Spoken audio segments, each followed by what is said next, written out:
They're pillars of the community across Pennsylvania who are fighting battles of their own. Volunteer fire companies are a longtime first responder tradition across the state, but many are now in serious jeopardy. It's a downhill spiral.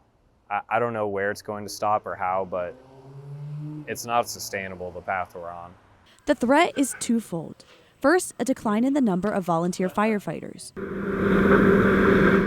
from 300,000 in the 1970s to less than 40,000 now.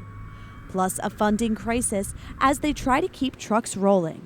Alpha Fire Company President Christopher Williams says he struggles to understand how smaller rural fire departments survive. I don't understand how people that are doing gun raffles and bingos and potato pancake sales can do that.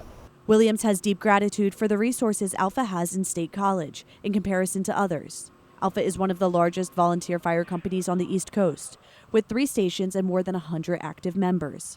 The company responded to over 1,400 incidents in 2023, the latest numbers available. That was the most call-outs since at least 2013. Alpha firefighters cover the borough plus College, Patton, and Ferguson townships. They also provide aid to Harris and Half Moon townships. In between emergencies, there are lighter moments. Firefighters also engage with the community through activities like school visits, where they educate kids on fire safety. Logan Fire Company in Bellefonte recently hosted an open house.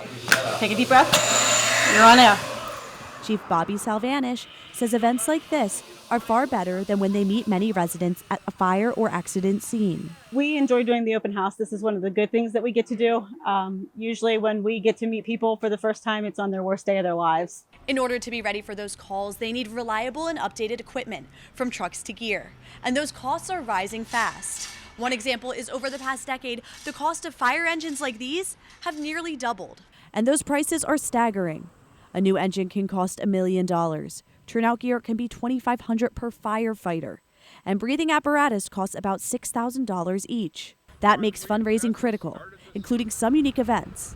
The annual Pumpkin Chunkin' Flying Pumpkins event in October raised money for the Howard Fire Company. And Boalsburg Fire Company has been working hard to raise funds, from raffles to other events. That's what makes a lot of fire departments really struggle, because they're asking the demands of the firefighters to make money, earn money through carnival, fund drive, boot drives, hoagie sales, all this type of stuff. But with costs rising and less firefighters, some stations are gasping for air. All of us have full-time jobs. Fortunately, some of us are able to leave our jobs if we need to be able to respond to calls, but still it's definitely difficult. And getting tougher, a continuing challenge for Centre County's 18 fire companies working together to protect the community. I'm Sarah Grosh for the Centre County Report.